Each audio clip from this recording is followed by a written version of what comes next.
Но относно религията, относно болестите, за високомерие, не. Там нали го казвам.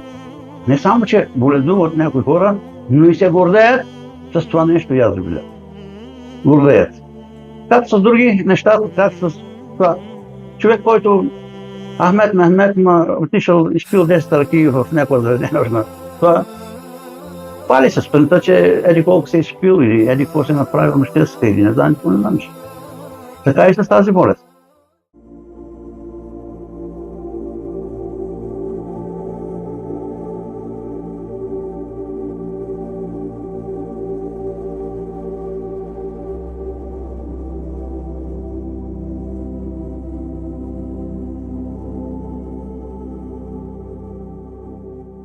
Уважаеми брата мусулмани, ассаламу алейкум ва рахматуллахи та'ала баракатух.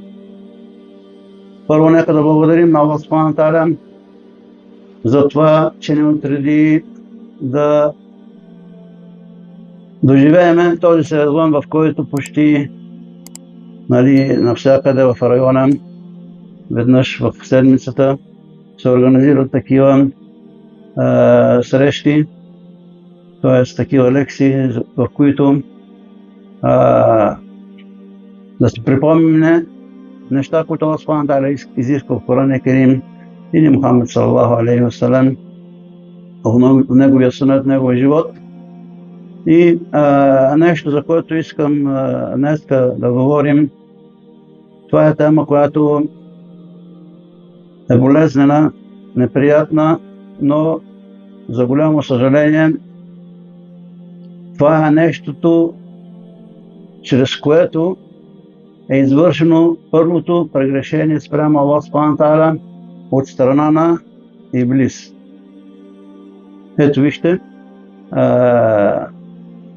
Аллах субхана та'ала, когато повери Адам алейхи селам, му повери да направи почтено сежде заедно с мелаиката и той какво отказа, не направи, това не се подчини от тази повели на Аллах субхана та'ала и какво спечели проклятието на Аллах субхана та'ала. Ето вижте в Корана Керим какво казва Аллах субхана та'ала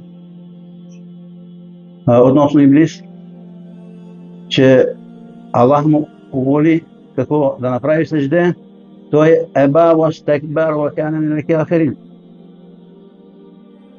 Той е отказал по причина на какво?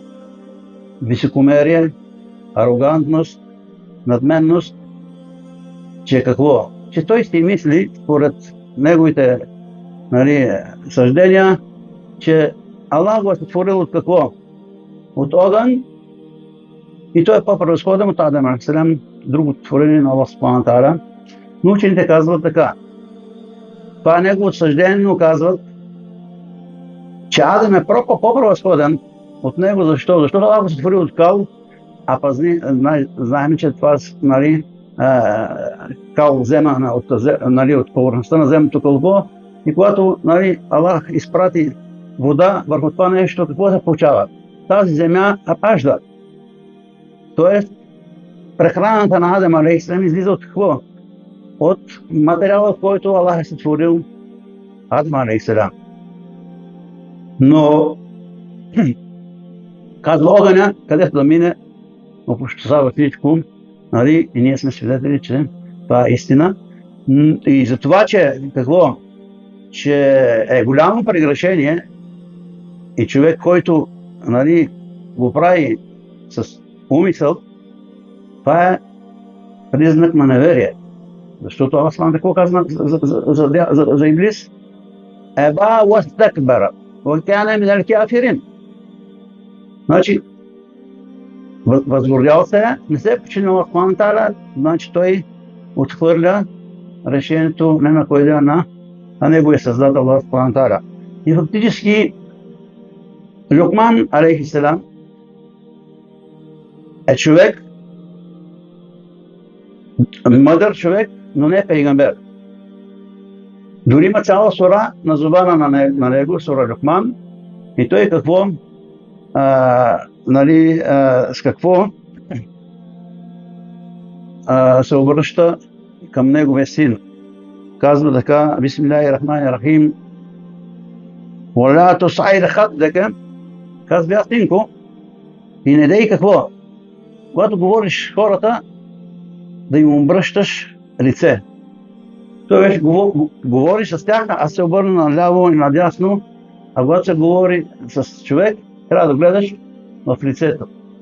И един от нещата, които, нали, сега както сме голяма зала, то, който говори, не е редно сам да обърна поглед в средата и вече няма надясно, няма наляво. Това е какво? От добрия начин на разговор с срещния. И казва, не дей да какво? Да им обръщаш високомерно какво? Погледа. И какво казва по-нататъка? Валя темши в арди мараха. И не дей да се движиш по земята горделиво. Ние сме свидетели тук, когато, нали, особено младежи или някои по-особено спортисти, те, които работят за добро, нали, визуално тяло, той така ходи или изкривил главата, така, или наляво и надясно, и вече с него няма. Това е фактически какво? Надменността, арогантността и какво? И е грозна. Но по-големия проблем е, че какво? Че той не чувства, че е болен, а се гордее с тази болест, да съжалее. И не случайно, някой от, нали, от учените казва така. Казва горделивия, колкото повече гордостта влиза в него и колкото повече се чувства, че е най-най-най, казва, той вижда онези покрай него много малки, като мравки, но казва, той не забравя и го сравнява както човек, който изкачва планина. Колкото повече изкачва на високо, толкова повече какво? Тези под него се намаляват, но казва, той не може да се усети, че какво? Че и те го гледат малък. Но това нещо, гордостта не може да му, нали, да му даде възможност да проумее това нещо. И казва, защото Аллах Субхану Тааля не обича горделивите хора. На друго място, това е в сура, аета, който цитирахме, е в сура Люкман, но в сура Исра, ето вижте, Аллах Субхану Тааля тук говори към всеки, нали, който има тази болест, който, нали, боледува тази болест, от кога? От Адам алейхиссалам до ден днешен. Адам алейхиссалам до ден днешен, въпреки че той говори, нали, смисъл може едно говори думите на Люкман, към сина му, тук Аллах Тааля се обръща към всеки един, който също има тази болест и казва така: валя темши фил арди мараха, същата работа.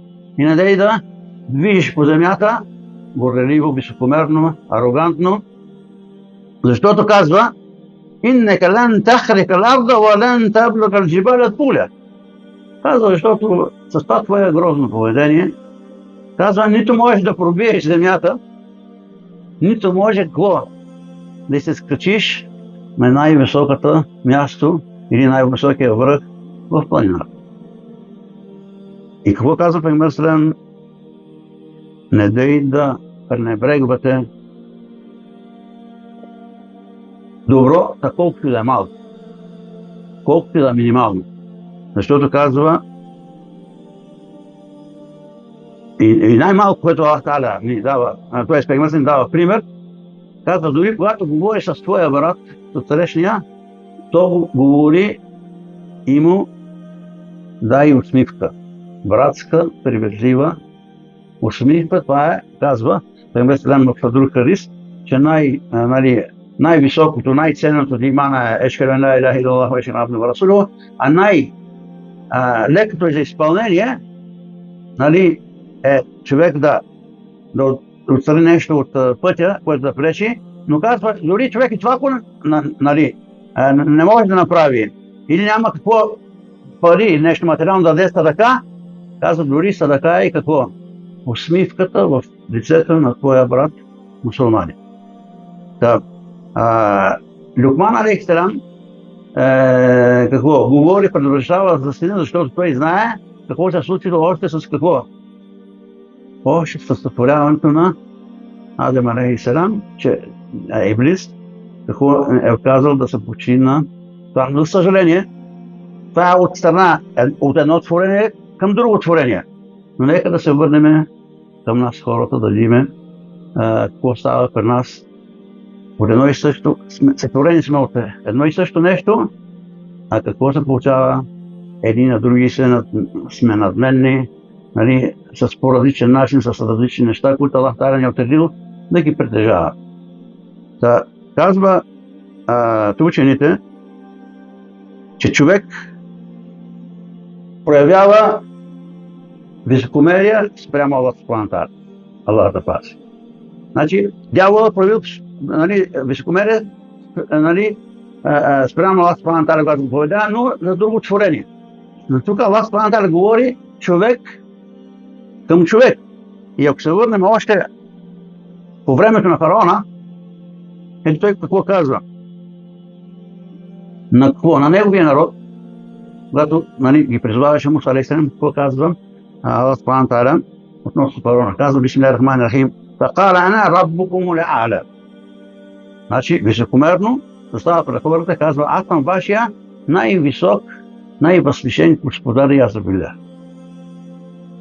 Ето вижте, прегрешение е голямо. Отрича Аллах Субхана ва Таала и казва: аз съм ваш господар, аз съм Бог, аз съм Аллах за вас язабилlah. След това Немруд, какво казва на Ибрахим алейхиссалам? Казва: ана ухии ва умит. Аз съм този, който съживявам хората и ги умъртвявам. По какъв начин?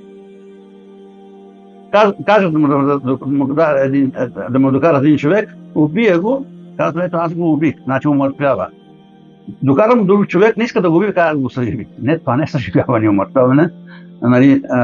Както Аллах Субхана ва Таала умъртвява и съживява, защото Аллах Субхана ва Таала сътвори Адам алейхиссалам от кал, пръст, превърна го в кара му душата и го превърна от кал в пръст в какво? Всеки един от нас е учил биология, от какво се състои анатомия на човешкото тяло. И след това какво?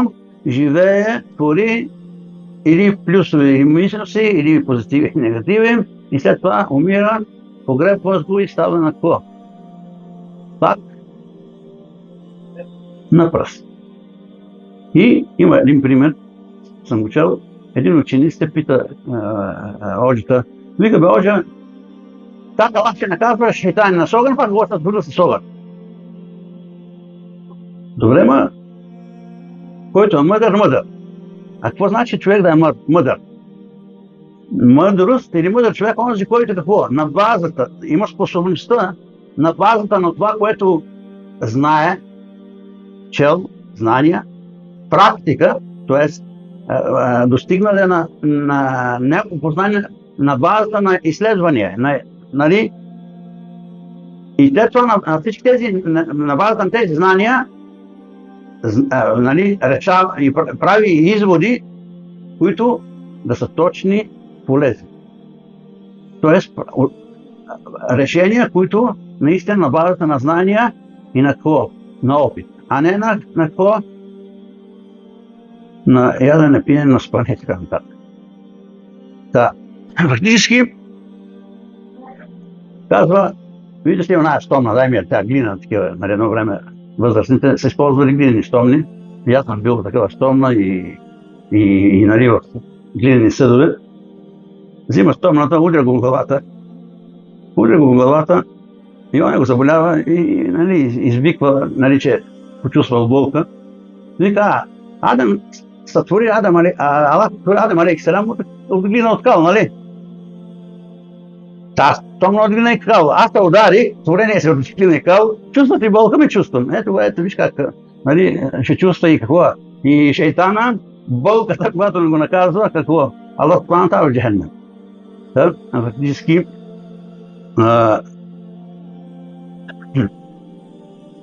имало и случаи, но и това е Аллах Субхана ва Таала.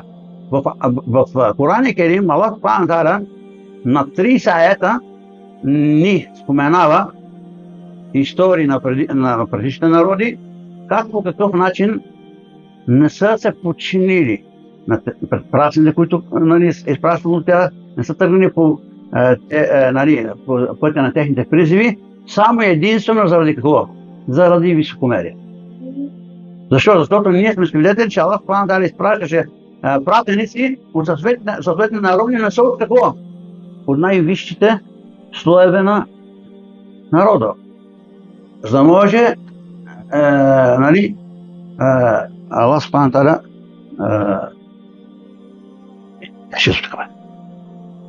това е внука, не се притеснявайте.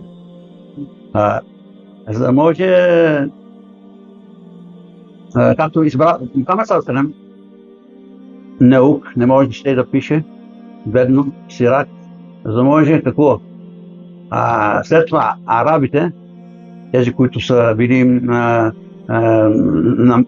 високо ниво относно арабски език, поезията, защото ако беше, може да чете да пише, въпреки че сега в момента всеки знае, че Пейгамбер съм бил неук. Не е могъл да чете да пише, но Аллах Та'аля му изпраща Коран Керим, той го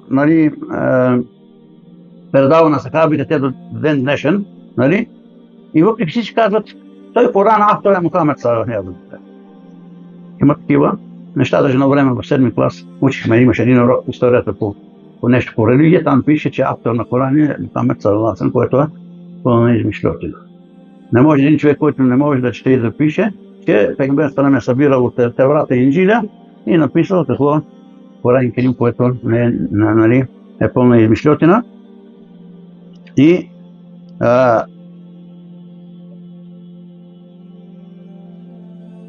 има случаи по времето на Пейгамбер саллаллаху алейхи ва саллям, когато съседна храни се човек, който се храни с лявата ръка. И Пейгамбер саллаллаху алейхи ва саллям му прави забележка и казва, не дай да се храниш с лявата ръка, храни се с десната. Да, но той високомерно казва, не, аз не мога да се храня с лявата ръка. Тогава казва Пейгамбер саллаллаху ще можеш.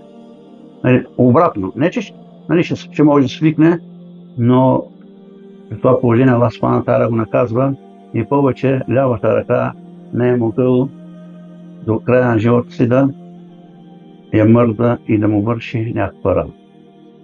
Ето вижте. Пейгамбер не е казал на Аллах да те проклина, да даде Аллах както нас, да можеш наистина да изсъхне ръката и тем подобни. Не. Казва, ще можеш. И ето вижте, какво това е минимум, което човек може да получи в земния живот, кое? От това да е какво? Да е високомерен, да е арогантен, да е надменен, така нататък.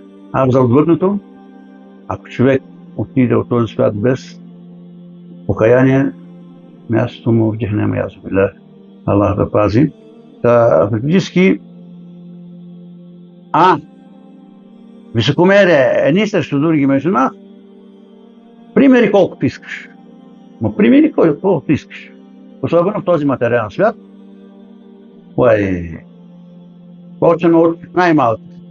Твоето дете няма телефон като моето дете. Почва се. Аз на моя син купих такава кола. Аз що си, но не съм чул някой да каже, аз моето дете съм го взел за ръката и днес съм писал за съдбата в джами. Това не съм чул човек.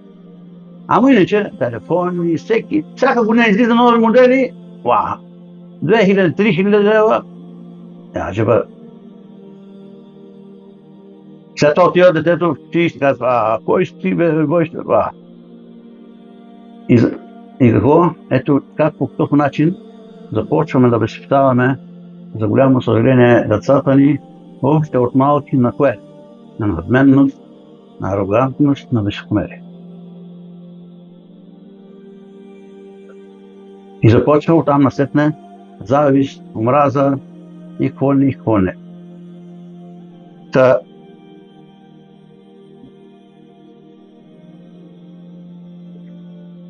както ви споменах, над 30 аета в Коран Керим Аллах Субхану Тааля какво говори, за кое? За опасността от това човек, нали, да проявява високомерие. И друго, като казва Пейгамбер саллаллаху алейхи ва саллям, че един ден, че казва, няма да всеки онзи, който има прашинка гордост в сърцето си, казва, няма да влезе в дженет. Един човек казва, я Расулаллах, чак сега човек иска да дрехите да са му чисти, обувките да са му чисти, нали? Защото пък исляма иска какво? Иска хигиена, иска чистота, иска, нали, добър външен вид. Затова казва Пейгамбер саллаллаху алейхи ва саллям, тахуру шатрул иман, т.е. поддържане на чистотата, независимо дали на тялото или на къщата или мястото, където пребиваваме, трябва да е чисто. Казва, не. Казва, какво значи кибър? Кибър е такова, човек да потиска другите, т.е. да се проявява арогантно към другите по този начин. Моята кола е по-хубава от твоята, моето телефона, моите еди що си и така нататък. Моята къща е по-така, моята работа е привилегирована, по-доходна и така нататък. Фактическа, това е какво? Високомерието. Защото човек, за да проявява надменно високомерие спрямо другите, за неща, които Аллах е този, нали, ние ги притежаваме с кое? С позволението на Субхану Тааля. Никой не се е родил, дори имаме в момента сега богати семейства, но това не е гаранцията, че какво? Детето се ражда и след време това богатство ще го наследи детето или темпото, защото това са преходни неща. Има Аллах ни е утвърдил много примери и в Коран Керим, и в какво? И в нашия живот, че Карун бил толкова богат, че ключовете му са ги, нали, носили кервани. Представете си колко ключове от кое? От сейфовете, от шкафовете, от хранилищата. И къде е неговото богатство? Няма го. След това има много случаи, когато какво? Човек остави наследство на децата, но не ги е възпитал и виждаме какво се получава. След смъртта почват къвги, почват крамоли, почват какво е не и какво е не. Затова, нали, Пейгамбер саллаллаху алейхи ва саллям дори е правил дуа, като казва, нали, Аллах, онзи, който, нали, обръща сърцата на хората, съббит кулубана ала таат. Тоест, отреди нашите сърца да са какво? Да са устойчиви, да са силни в подчинението ни към теб. И за това, че е коварна тази болест, е редно и Аллах Тааля, нали, и учените хора ни посочват как по какъв начин човек, ако почувства болест, че има нещо, проява на арогантност в себе си, трябва, докато е време, да започне да търси лекарства. А най-доброто лекарство за какво?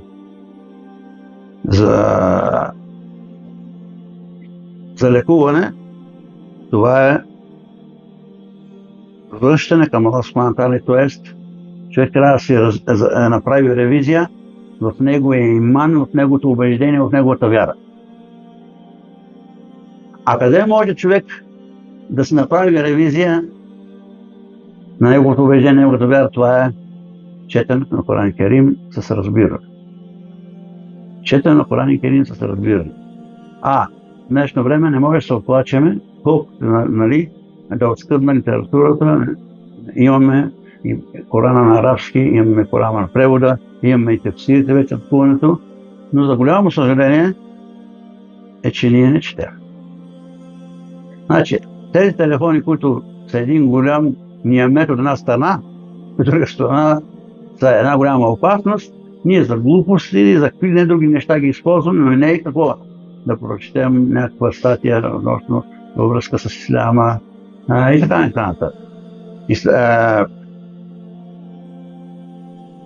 Казва пегамбер, това е Салат Пантана, вижте какво казва в сура Мухаммед, 24 аят, казва така, бисмиллахир рахманир рахим, فلا يتدبرون القرآن أم على قلوبهم أقفال. Казва, като има хора, които четат Коран, но без такова, без вникване, без разбиране, тоест отворя Корана, ама ушки им чете, ама където при мен се е случило. Не е при някой. Аз, когато се случи това нещо, затварям Корана и оставям, за да може малко така шейтана да късаме. Защото когато вземем телефона, да видим какво е станало, новини, не знам какво не знам, що, по 2 часа не ни умръзва. Но като вземем Коран Керим, алла, 10 минути, 15 минути, страница 2 и започва дремката да ни идва. Или пък четеш, но дори и на разбираем език, дори да го четеш на български или каквото и да друго да четеш, да не е Коран, да нещо друго, когато човек не е съсредоточен, дори при шофиране, човек, когато не е съсредоточен, шофира, но вика, аз тази кола минах това село, този град, тази улица, тази постройка. Защо? Защото и това, службите за нареда, когато говорим по телефона, шофиране не глобяват, нали? Защото това нещо отнема вниманието. И затова в Корана ни известява, че има хора, четат Корана, но четат така, само минават страница по страница. Защото казва, те четат Корана с езика или с очите гледат, като може да четеш Коран без да отваряш устата, което не е редно, но може. За преговор, за тем подобни. Но казва, Аллах Таала говори за онзи, който чете Корана, че това трябва да се прави или това трябва да се предпазва, човек се забранено, но чете го, но на практика какво има. Че Аллах Таала говори за какво? За кланяне на намаз. Той, който чете милион пъти да прочел Корана, да минал пред тези аети, но чете, но не кланя намаз, фактически файдата никакво. Обратно, чете Корана, но четеме свинско харам, високомерието харам, подумването харам, завистта харам. Ама най-голямата завист, за голямо съжаление, при нас мюсюлманите, за съжаление. При нас мюсюлмани. Значи, ако работиш и изкарваш, това не го сам, това не може да се найде. Няма време да почине.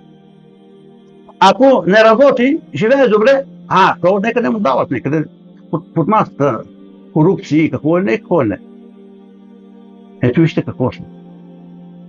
Значи, Аллах той, който отсъжда, Аллах той, който ще държи сметки.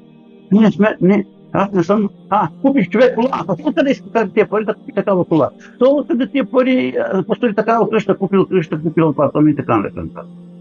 Защо? Защото нито четеме светско, нито религиозно. Нито светско, нито религиозно. И когато четеме Коран Керим, но сърцата ни са заключени, не пропива вътре, ползата е никаква. Този, който е шофьор, дори да си е купил шофьорската книжка, дори да си е купил, което е, не е редно, но все пак се постарае да научи поне светофарите, кое е позволено, кое е забранено, поне тези неща фрапантните. А по-другите до второстепенните, колко ме е случвало на кръстовище, с изменения на пътя с предимност наляво и надясно. В Велинград имаше един мой случай. Спряла кола, насред пътя, дала магаш надясно, пътя с предимство Аз карам зад нея, за тази кола, натискам тромбата, да тръгва, тя ми да, той е женски шофьор, за съжаление, прави ми така с ръката. Аз вече ми казах, аз мисля, че развърнем колата. И тя ми каза, къде... Аз тръгвам, минавах, тя тръгна по мен. Алла. Аз това нещо в живота не бех си. Това. За съжаление, да, но след този случай, може би да се изимал от клуб, защото срамота е, да не знаеш ти правилно движение по пътищата, може да се постарае да пита тем подобно, че какво е се случило. Но относно религията, относно болестите, за високомерие, не. Там, нали го казвам, не само, че боледуват някои хора, но и се гордеят с това нещо, аз го гледам. Гордеят. Как с други неща, как с това. Човек, който Ахмед отишъл и спил 10 ръки в някоя заведение, това хвали се спринта, че еди колко се е спил или еди какво се е направил мъжкеска или не знам, какво не знам. Така и с тази болест. Казва Аллах Субхану Тааля, като казваме четене на Коран Керим. Аллах Тааля, ето вижте какво казва относно Коран Керим, какво представлява за нас хората като цяло и най-вече като мусулманите. Казва Аллах Субхану Тааля, Бисмиллахир-рахманир-рахим, يا أيها الناس قد جاءكم موعظة من ربكم وشفاء لما في الصدور وهدى ورحمة للمؤمنين. Казва, ей хора! Значи, Аллах се обръща към всички хора, без изключение, защото Аллах изпрати последният пратениците към всички хора до края на света, изпрати и Коран Керим до всички хора. И какво казва? Ей, вие хора! При вас дойде и при вас беше изпратено мауиза, което значи наставление. Или наставление, защото Коран Керим е наставление. Имаме повели, забрани, имаме истории.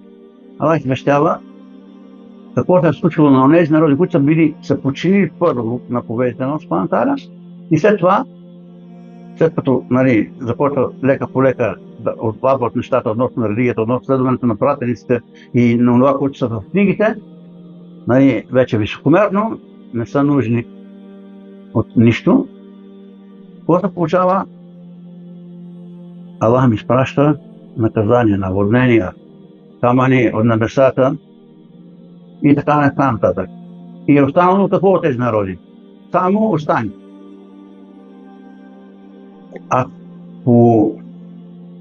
Тук по YouTube, по телевизор дават по Турция къщи, планините, дълбани, копани в Йордания, народа на Салих алейхиссалам, къде са издълбавали неща, изкуство е било.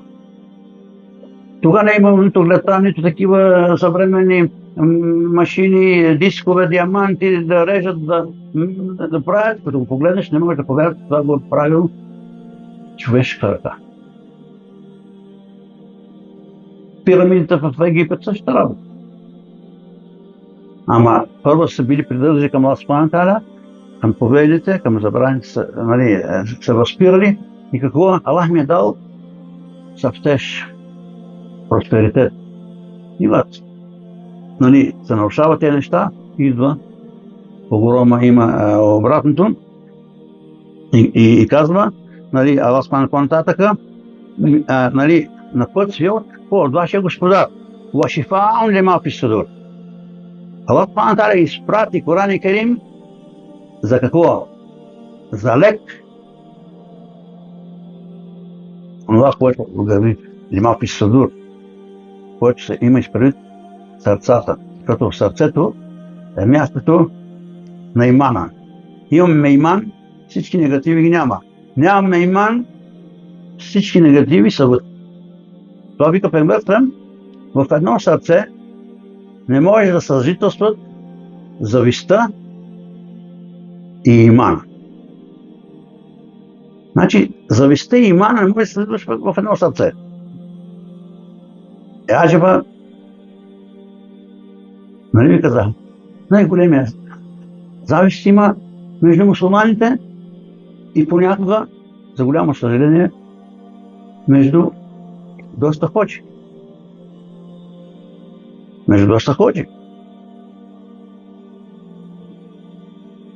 И ще кажете, не е верно. Не, вярно. Аз съм завършил еди кой си университет, другия не. Аз съм завършил в Саудитска Арабия, другия в Йордания, в Турция. Значи аз съм по-понай. Не слушайте младите овчи, новоизлюпени беха оджери, какви ни наричаха, защото, какво? Ние си имаме традиционен ислям. Никой не иска, какво? Да каже за другия, че е сгрешил и ми казва едно момче, вика, бех на един човек на заболекар. При заболекар, му вика, го ходех от година на година и той е забравил, че съм бил при него и съм, нали, ако не има ни такива книжки. Вика, той ми е работил последно за бъл, отивам при него, може би година и нещо, той вика, вика, кофта некъде. Вика, доктор, чакай аз, освен през теб друг не съм ходил. Ето вижте. Как? Вика, като му казах, черви си, позеленя, почервеня. Ала.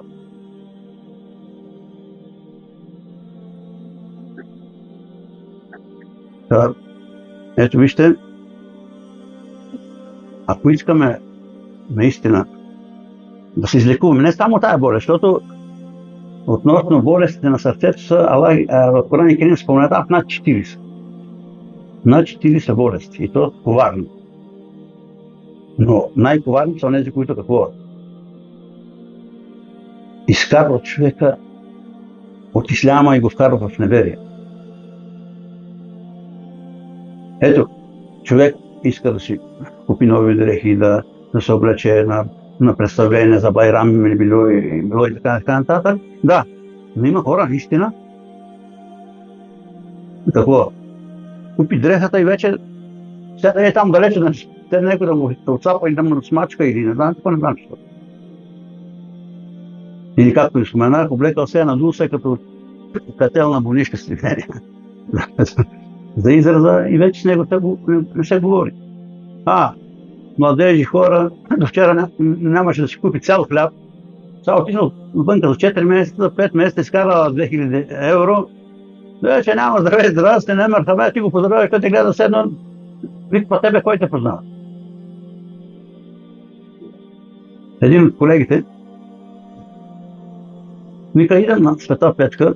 Брачето, как си, салам алейкум? Тоест не, в Велинград. В Велинград, брачето, как си тости, защото го качвал на автостоп от Велинград до Света Петка. Вика, качвал съм го доста пъти. Брачето, как става, ще това на 50-то. Вика, отивам на една джума, излизам от джумата, вика, дали е бил в джамията, не е бил, но на брачето се върна. Па теб кой те познава? От съм гледа. Представи си и вика, вече маха с ръката, вика 100 пъти, вече той не ме познаваш, там тя мяш да взиш на път. Аллах. Значи, моят човек е Назор, ще вика баба, като след за рък, вика, синко, това е истина. И казвам, лек в това, нали, т.е. душата за сърцето, ваходем ва рахматин мумин. И е какво? На път си.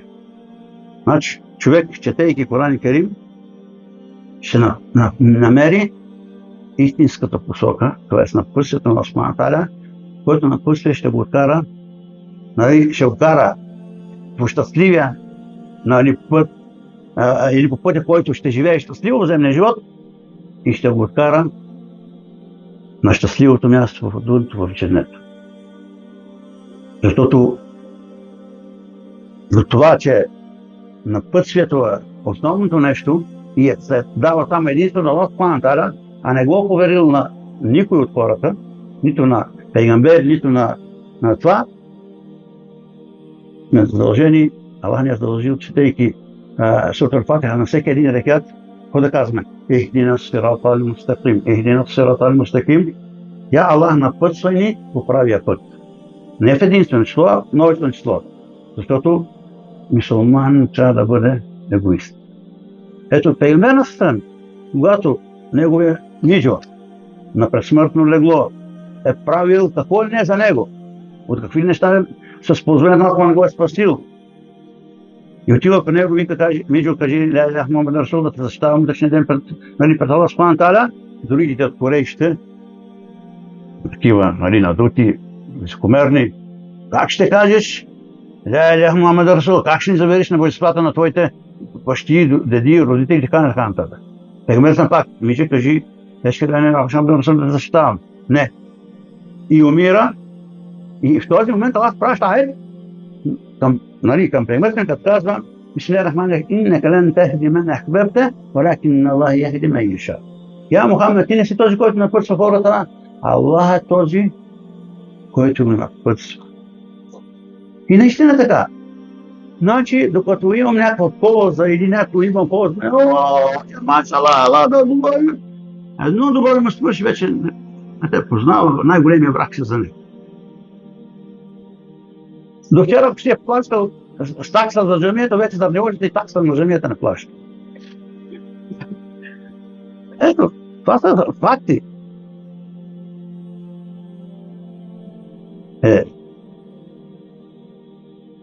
Който чете Коран Керим, ще намери място на пътствието на Субхана Та'аля, ще прави ревизия, ва рахмета лил муъминин, и какво е милост. Защото човек да чете дадена книга и най-вече Коран Керим и да разбира, да проумява и да прилага в живота, това е милост от Аллах. А това го прави само единствено лил муъминин, истинските вярващи. Още в Сурата Ал-Бакара, Аллах Субхана Та'аля какво казва? Бисмиллахир-рахманир-рахим, алиф лам мим заликал китабу ла райба фийхи худан лил муъминин. Казва Аллах Субхана Та'аля, алиф лам мим, три букви, с ними слово не се знае. Заликал китабу ла райба фийхи. Значи тази книга, Коран Керим, няма никакво съмнение, че тя е запазена, днес никой не може да промени, в никакъв случай, защото Аллах Та'аля обещава, че ще се запази. Тогава, докато какво? Книгата ще има, мусулманите ги няма. Да, книгата ще има, Коран Керим ще има, но няма да ги има мусулманите. И така ще дойде край на света. А в момента имаме, места по света има наистина, не се казва ни Аллах, ни това, ни онова. Но все пак има и какво? Има и доста мусулмани по света. Има доста. Не е радостно, не е отчаянно. Не мога да се сравняваме с онези, които са били в вековете назад, защото те са причината да има ислямки тук и в България и почти по цялата Европа. Защото те си дали живота за какво? За разпространението на тази религия. Какво казва Аллах Субхана Та'аля? Заликал китабу ла райба фийхи, т.е. тази книга няма какво съмнение, че тя е истинска, автентична до ден днешен и е на път худан лил муттакин. Тук Аллах Субхана Та'аля казва за вярващите, а там казва лил муттакин, на богобоязливите. Не на всички хора, на богобоязливите. Значи, онзи, който чете истински Коран Керим, ще намери какво?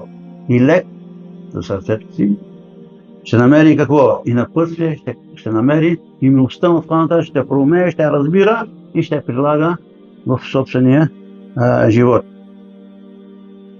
Ето вижте, какво казва един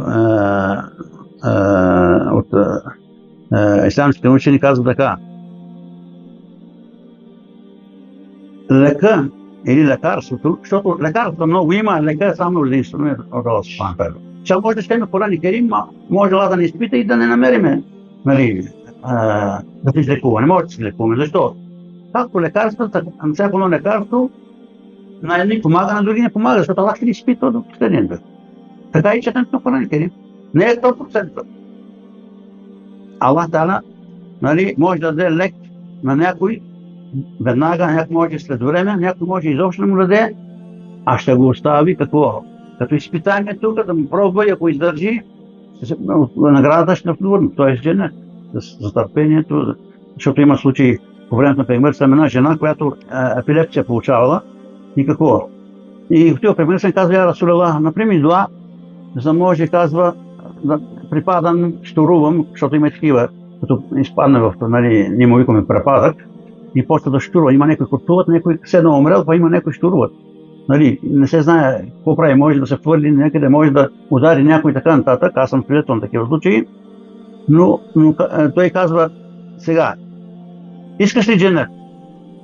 Вика, ако правиш търпение, нали, на тази болест, която Allah те изпитва, няма никакъв проблем.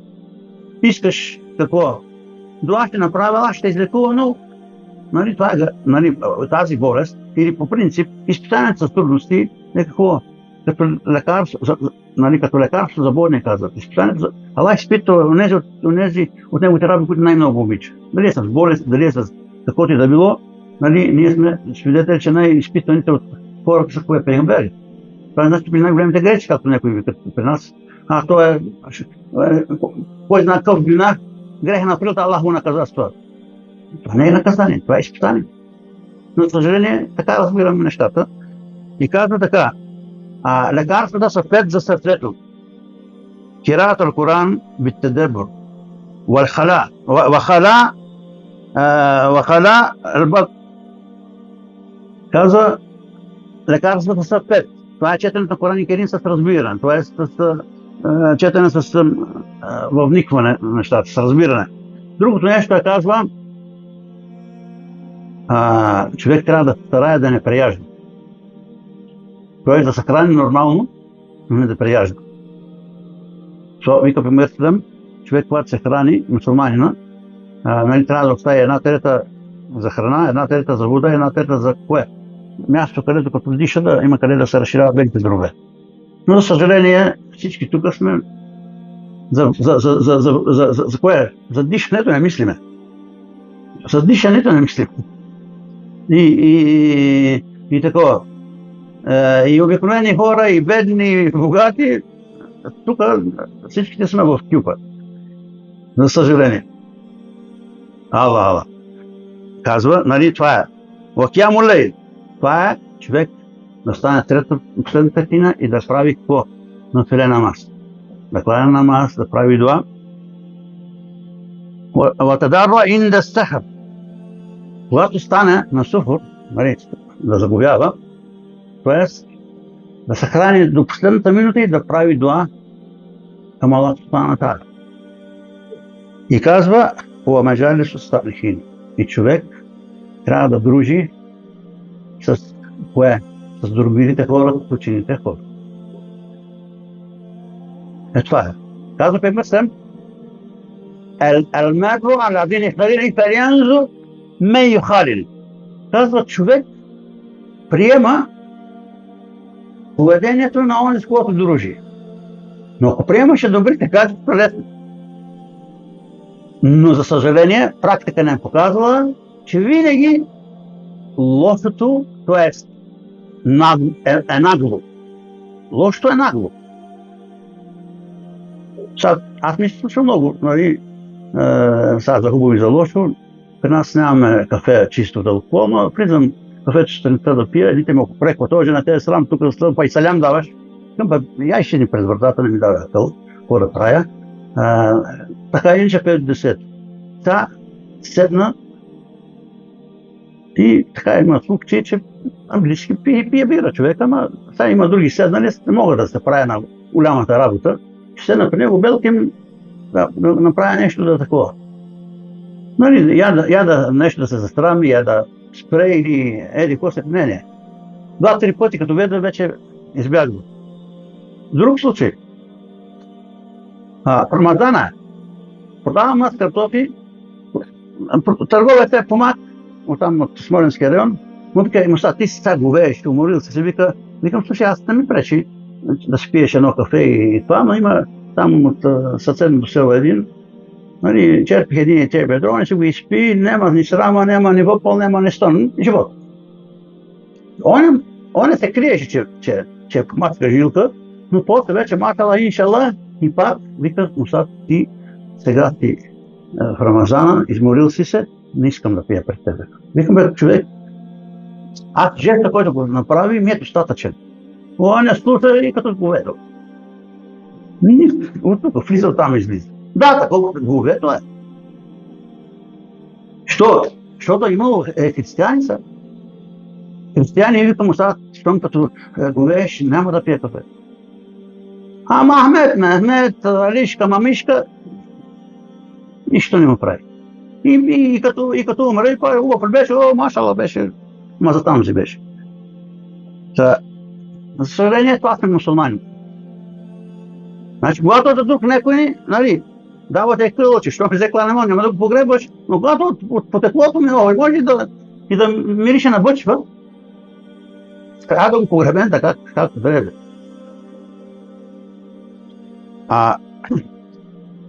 Човек, четейки Коран Керим, споменава кого? Аллах Субхану Тааля, четейки неговите думи. Аллах Субхану Тааля какво казва? Ела би зикриллахи татмаиннул кулуб. Казва с четенето в Коран Керим. С споменаването Аллах Субхану Тааля се успокояват сърца. Да. Има хора, вика, аз ми четва, ама щом сте чели, да не може. Той е минал през попа, през какви неща не е дошъл, през братски, мрачки, баби, през какви ли камъни са го пробирани и после дошъл, ама за мен, виж, пробвай пък ти нещо.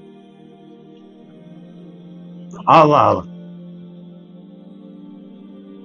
Значи, ако му кажеш, еди кой си доктори, отидах тази, т.е. продавачката, те са продавачки, да не ги обиждам те, къде са по аптекарите.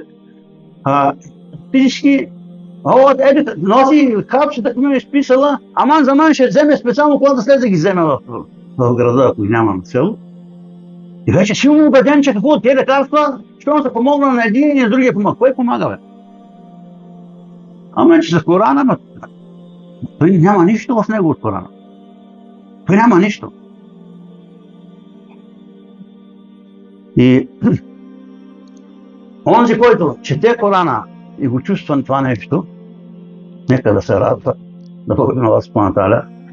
Онзи четели Коран и къде четат ли, няма никакъв ефект, е жив умрел, за съжаление. Защото ти, за съжаление, ти с насила не можеш да направиш нищо с него. Ти му викаш, това трябва да направиш, това трябва да направиш, не става. Том, като не става, дигай се чоколата и откъдето си дошъл и правенето на дуа е също какво? Леко. Както споменах в началото и сега какво казвам Муслим, я му калби кулуби, стебит калби или кулуба на ладиник, и алхум мусаби фил кулуб, саби в кулуба на натаати. Значи, Пейгамбер съм винаги търсил, православен и казва, ти онзи, който обръща сърцата, както си пожелаеш, т.е. сърцата на хората, онези, които ги е сътворил, направи устойчиви нашите сърца по време на подчинението ни към теб. Моля Спанта наистина да ни отреди наистина нашите сърца да бъдат чисти, изпълнени с вяра и какво? И да ни карат там, където Аллах иска, т.е. да правим сами добри неща и като почувства нещо болести, да ни пазва. И казва Аллах Субхану Тааля, с който искам да завърша, пак формата на дуа, Раббана ла тузигh qulubana ba'da idh hadaytana wa hab lana min ladunka rahma innaka antal wahhab. Аллах Субхану Тааля в сура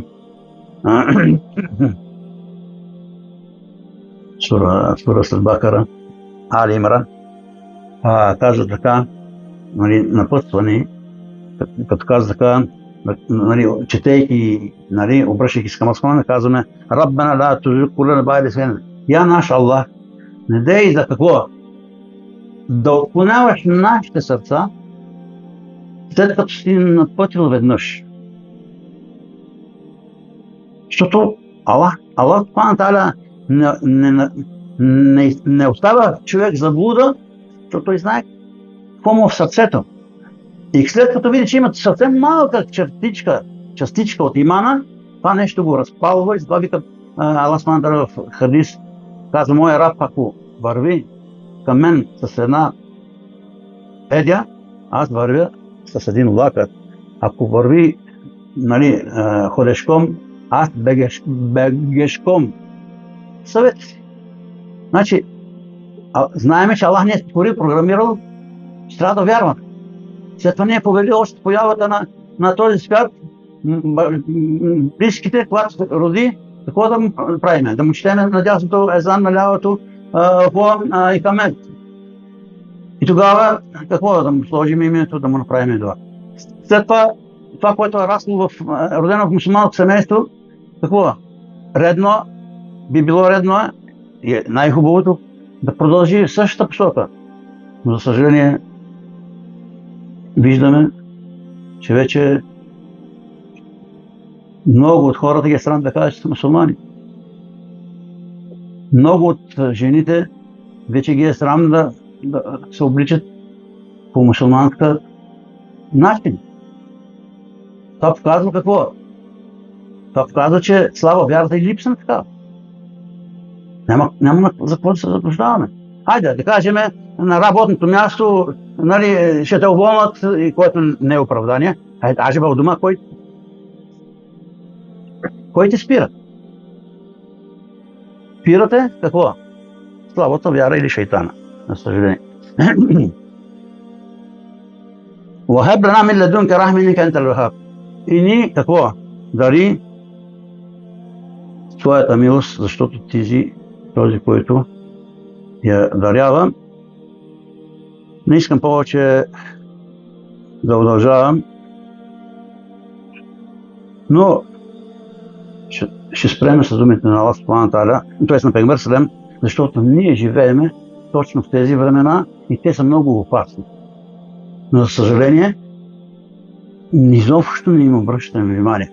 Казва Пейгамбер на саллаллаху алейхи ва салям: надпреварвайте се, правете все повече и повече добри дела. Защото казва, ще дойде време, фитне, значи изпитания, раздори, разбори, нали, какво не. И какво казва по-нататък? Че всяко едно такова, всеки един раздор ще бъде по-тежък от предишния.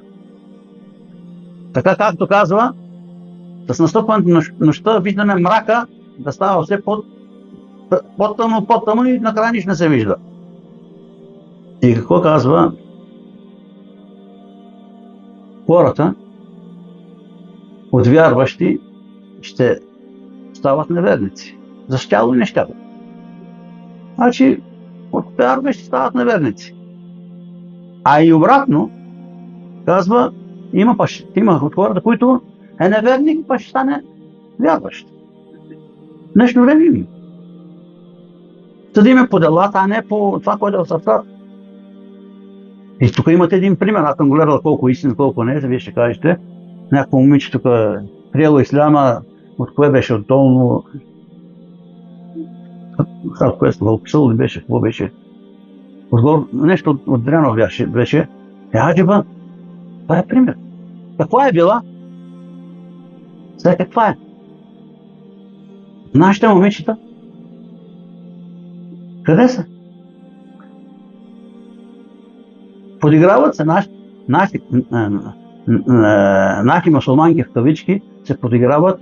Тук имам жени, които носят бурка или това слагат. Какви не глупости се говорят по тези адрес. Това е ислам ли е? Това е нифак, т.е. лицемерие и какво ли не и какво ли. А други болести, които са, нали, казва, яби динаху биарди мин дуня. Продава религията си за какво? За земни неща. За земни неща. Ще ида да работя, ще търся оправдание, че не искат да ме приеме, защото съм бил мусулман, а иде от Ахмед на ангел. Не е това причина. Причината е слабата вяра и некадърността. Човек, който Ахмед Мехмед ма се е доказал в отрасъла, дали е медицина, дали е инженерство, дали каквото е било, името не му пречи. Пречи името на некадърник. А пък и това име няма да му помогне. Защо? Никъде не прибират, нали, дори да има изток християнски имена, никъде няма да го приберат и да му поверят някаква отговорна работа. Така иначе, още има няколко неща за лекуване, но това не е достатъчно. Нека едно от това само да се научим да четем Коран Керим с разбиране и иншаллах нещата ще тръгнат в добра посока. أقول قولي هذا وأستغفر الله لي ولكم ولسائر المسلمين من كل ذنب فاستغفروه إنه غفور رحيم. Хвала от вас за проявено търпение. Моля вас, Пана Тара, това нещо да го отреди в везните на добрите дела и да ни възнагради с обещаната награда, казва Пегмер Седем, човек, който вземе абдес, отиде към джамията с намерение да чуе нещо за исляма и да учи някой на исляма, печели наградата на хадж и умра приети. Представете си каква наградата, която човек има, нали, възможността да спечели. Да дойде да чуе нещо, нали, или да предаде нещо. Та, иншаллах, моля вас, Паната, да бъдем всичките, нали, печеливши и ви призовавам да изпускаме тези големи възможности, защото никой не знае кога ще може последно тази лекция. Никой не знае. Нито този, който говори, нито този, който слуша. Да дадам всички вас. Ассаламу алейкум ва рахматуллахи ва баракатух.